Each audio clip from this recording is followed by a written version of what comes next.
Obtain anything you want, anything you need. Your mind's got the key ingredient, it's belief. They deceive with the negativity. Hans Samo comeback, pondasi kuat timnas di depan mata.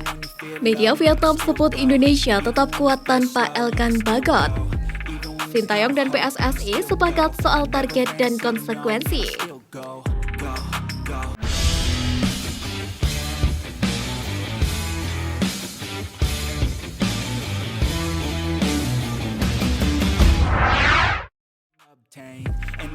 Media Vietnam sebut Indonesia tetap kuat tanpa Elkan Bagot. Media Vietnam Total 24/7 menyebut jika tim asuhan Sintayong masih lebih berkualitas ketimbang tahun lalu meski tidak diperkuat Sandy Walsh dan Elkan Bagot di skuad timnas Indonesia pada Piala AFF 2022. Media tersebut sebenarnya menganggap ketidakhadiran Elkan Bagot dan Sandy Walsh memang sangat disayangkan. Meski begitu, media tersebut masih menyoroti beberapa pemain yang dianggap berbahaya, di antaranya duet penyerang Witan Sulaiman dan Egy Maulana Fikri, bek Pratama Arhan yang bermain di Jepang, Kapten Asnawi Mangkualam, dan kiper Nadeo Argawinata. Jika tanpa Sandy Walsh, Indonesia masih punya dua pemain naturalisasi, yakni Jordi Amat dari Spanyol dan Mark Klok dari Belanda. Kiper timnas Indonesia ketiban rejeki habis nikah diberi perpanjangan kontrak.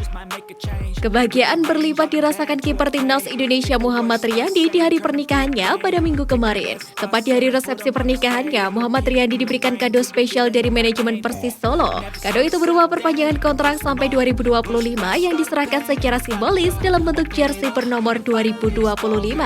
Momen penyerahan jersey itu juga diunggah oleh salah satu petinggi dari Persis, yakni Kevin Nugroho yang turut hadir untuk memenuhi undangan pernikahan Riyandi.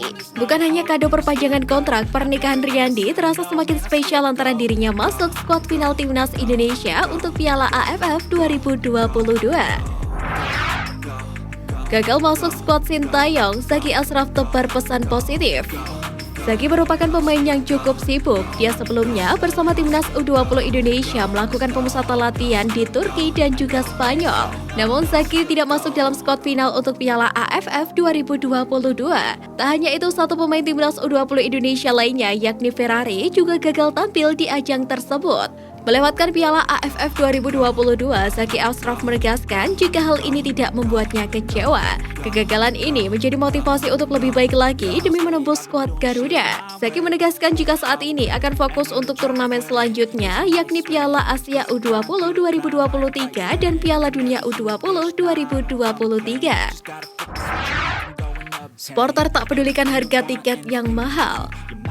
Pertandingan kandang pertama timnas Indonesia di Piala AFF 2022 akhirnya bisa dihadiri oleh supporter. Tiket untuk laga melawan Kamboja pun sudah mulai dijual. Harga-harga tiket tersebut kemudian ramai mendapatkan tanggapan dari supporter di media sosial karena dianggap terlalu mahal untuk bisa mendukung timnas Indonesia. Namun tampaknya tanggapan itu sekedar reaksi biasa. Tak sedikit netizen yang menyerukan tetap akan membeli tiket meski mahal demi menyemangati tim asuhan Sintayong. Tiket tidak berlaku untuk kaum mendang-mending. Minta main di GBK tapi minta harga tiket harga di Pakansari, ya berat guys.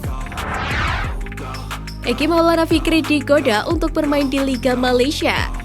Media Malaysia Semuanya Bola menyebut pemain timnas Indonesia Egy Maulana Fikri digoda untuk bermain di Liga Malaysia usai dirinya dinyatakan tidak memiliki klub. Dalam artikel tersebut disebutkan kalau Egy Maulana Fikri berpeluang untuk bermain di Liga Malaysia seperti rekan setimnya Sadil Ramdhani. Mereka juga menyebut nama-nama pemain Indonesia yang berkiprah di Liga Malaysia.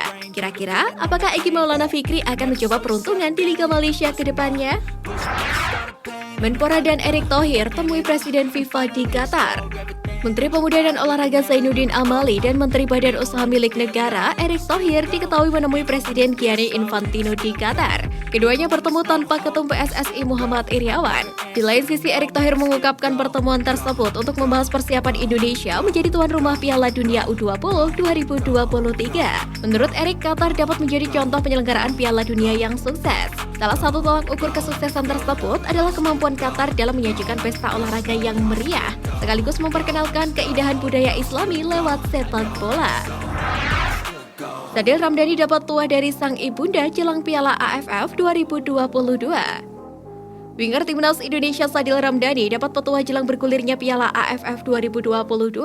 Melalui instastory-nya, mantan pemain Sabah FC itu membagikan percakapan dengan sang ibunda. Ibu Sadil mengatakan, Indonesia itu seharusnya sudah tidak bisa dikalahkan dengan negara lain, apalagi selalu kompak pasti menang. Jangan ego dan saling memahami, membaca posisi permainan teman, itu pasti yang terbaik Indonesia juara. Sadil Ramdhani pun merespon tuah magis dari sang ibunda layaknya ujangan dari pelatihnya dan juga tidak lupa untuk mengucapkan terima kasih.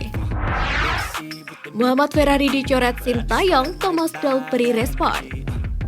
Bek muda Persija Jakarta Muhammad Ferrari tak masuk dalam 23 nama punggawa Garuda yang akan berlaga di Piala AFF 2022. Hal ini membuat Persija hanya memiliki 2 nama di timnas Indonesia, yakni Sahrian Abimanyu dan Hansa Muyama. Terkait pencoretan tersebut, Thomas Doll mengaku hal tersebut merupakan kabar bagus. Doll menyebut datangnya Ferrari membuat dirinya bisa memiliki opsi pemilihan pemain belakang di sisa laga putaran pertama Liga 1. Sebab tim Macan Kemayoran gagal meraih hasil maksimal pada laga terakhir. Sintayong dan PSSI sepakat soal target dan konsekuensi. Ketua Umum PSSI Muhammad Iriawan sudah sepakat dengan pelatih timnas Indonesia Sintayong soal target Garuda di Piala AFF 2022 adalah juara. Jika gagal mewujudkan target tersebut, Iwan Bule mengatakan nasib Sintayong nantinya akan dibahas oleh anggota Exco PSSI. Sejauh ini kualitas Sintayong bersama skuad Garuda masih dipercaya, sebab pelatih asal Korea Selatan tersebut telah membawa perubahan yang signifikan bagi tim Merah Putih. Media Vietnam bingung PSSI batasi jumlah supporter yang bisa hadir di SUGBK. Keputusan PSSI untuk membatasi jumlah supporter timnas Indonesia saat laga kandang Piala AFF 2022 dinilai membingungkan. Media Vietnam Total 24/7 menilai ini sama saja menahan diri untuk mendukung tim tercintanya secara penuh. Menurut mereka, keputusan ini membingungkan dan justru sangat disayangkan, sebab mereka juga tahu betapa besarnya kekuatan dukungan para penggemar Indonesia untuk tim kebanggaan. Media itu pun akhirnya maklum dengan keputusan ini, sebab Indonesia masih mengkhawatirkan masalah keamanan pasca tragedi Kanjuruhan pada Oktober lalu. Namun, membatasi supporter di lapangan akan membuat Indonesia kehilangan dukungan besar di tribun. Hansa comeback, pondasi kuat timnas di depan mata. Pemain yang sempat dikatakan si anak hilang kembali mendapatkan tempat di skuad timnas Indonesia untuk Piala AFF 2022.